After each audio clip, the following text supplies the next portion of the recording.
First and foremost, it's glucose metabolism. Um, Issues with glucose metabolism, like insulin resistance, people might have heard of that lately, is kind of it's the pre-diabetes, basically. That is going to be one of our greatest health concerns over the next, it already is a great health concern.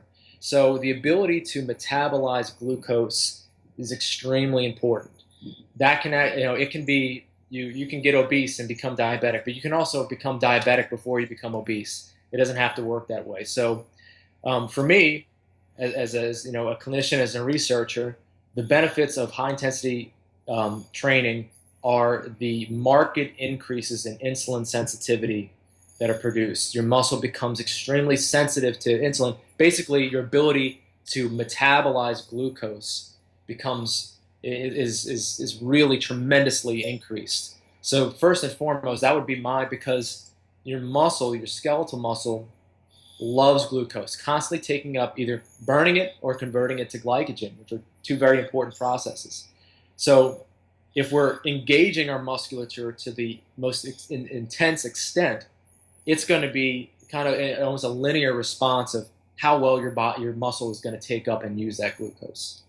The thing that I do most with HitLab is the resting metabolic rate measurement, where somebody can come in and see, all right, how much energy is my body using? Am I burning fat at rest? If I'm trying to lose weight, how many calories do I need? How much energy do I need to be eating to start to see some results? And what is the effect of my exercise program?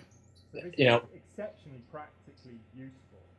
Yeah, it's very real world numbers, where most of the time when we recommend a diet to somebody, we recommend, or we actually we look at equations, or we look at a formula that says, okay, you're this height and you're this weight, Right. so you should be burning this amount of calories.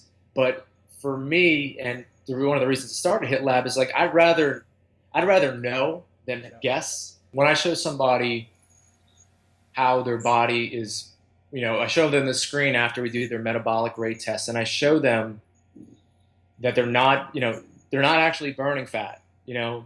That sometimes that is a good indication of, okay, you might need to see your doctor and say, okay, where are you are you pre-diabetic? So we could be catching things Awesome. at the start before they get too bad. And then there's sometimes where I can show somebody that they're burning a lot of energy, Yeah.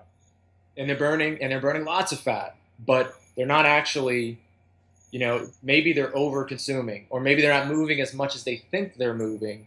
And that could be, that's another level of, okay, guidance that we try to provide people.